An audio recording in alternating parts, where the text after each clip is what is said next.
आज के इस वीडियो में डिस्कस करने वाला है सूडान कॉन्फ्लिक्ट के बारे में, सूडान में चल रहे गृह युद्ध के बारे में। आपको जान के हैरानी होगा कि वहाँ की सेना और वहाँ के अर्धसैनिक बल एक दूसरे के खिलाफ जंग का ऐलान कर चुके हैं और वहाँ लगातार भीषण युद्ध चल रहा है, जिसमें 400 से ज़्यादा लोगों की मृत्यु हो चुकी है और एक भारतीय भी दुर्भाग्यपूर्ण तरीके से वहाँ मारे गए हैं।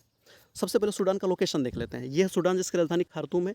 यह Egypt, Libya, Chad, Central African Republic, South Sudan, Ethiopia, Eritrea के साथ साथ लाल सागर से भी लगा हुआ है। इसका लोकेशन बहुत ही प्राइम है, जिसकी वजह से रशिया और अमेरिका भी इसमें कहीं ना कहीं इन्वॉल्व जरूर हो जाते हैं।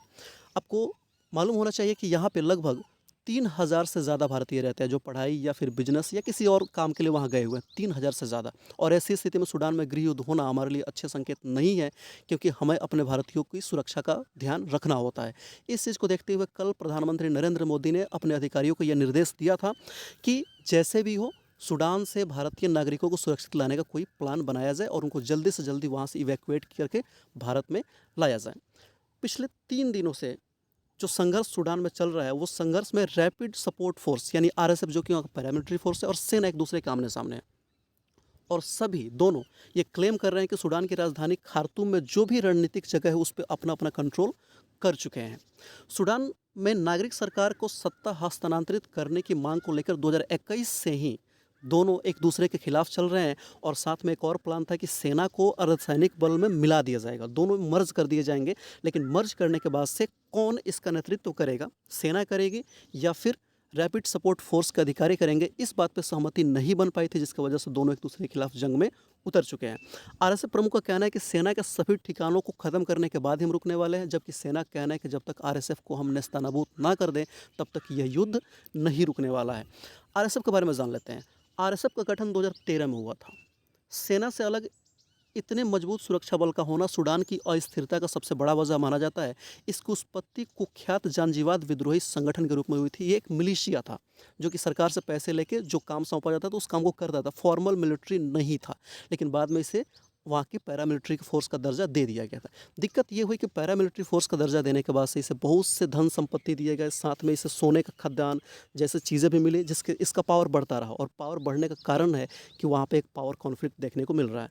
सूडान में लगभग 3 दशक तक वहाँ के एक डिक्टेटर रहे, उमर अल बशीर, को हटाने के लिए 2019 में बहुत बड़े पैमाने पर विरोध प्रदर्शन हुआ था, जिसको देखते हुए सेना ने उनका तख्ता पलट कर दिया था। लेकिन उसके बाद जब लोकतंत्र बहाली के लिए नागरिक मांग करते रहे, तो फिर सेना और नागरिकों की एक संयुक्त सरकार की स्थापना हुई थी, जिसमें सेना का भी प्रतिनिधित्व था और नागरिकों को भी था। लेकिन अक्टूबर 2021 में सेना ने उसका फिर से तख्ता पलट कर दिया और पूरे सरकार का कंट्रोल अपने हाथों में ले लिया था। और यहीं से शुरुआत होती है इस दोनों का जो खूनी संघर्ष है इसका, क्योंकि आरएसएफ का कहना है कि जो सरकार को हटाया गया गलत तरीका था, नहीं हटाना चाहिए था। लेकिन आरएसएफ का इतिहास कुछ अच्छा नहीं रहा है, जिससे लोग उस पर भरोसा नहीं कर पा रहे।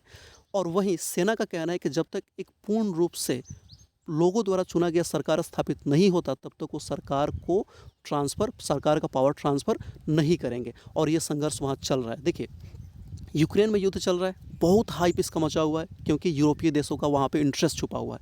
लेकिन सूडान एक अफ्रीकी देश, गरीब देश, जहाँ से किसी को ज़्यादा लेना देना है नहीं, इसीलिए इस चीज़ को इतना हाइप क्रिएट नहीं किया गया। इस चीज़ के बारे में ज़्यादा विस्तार से बात नहीं किया जा रहा है। लेकिन हमें समझना होगा कि इंसान की जान की कीमत हमेशा एक जैसी ही होती है, चाहे वो एक यूक्रेनी नागरिक हो, चाहे रशियन नागरिक हो, चाहे इंडियन हो, चाहे सूडानी हो। इसलिए हमें इससे सहानुभूति जरूर रखनी चाहिए। आई होप आपको सब कुछ क्रिस्टल क्लियर हो गया होगा। Thank you for watching. Thank you very much.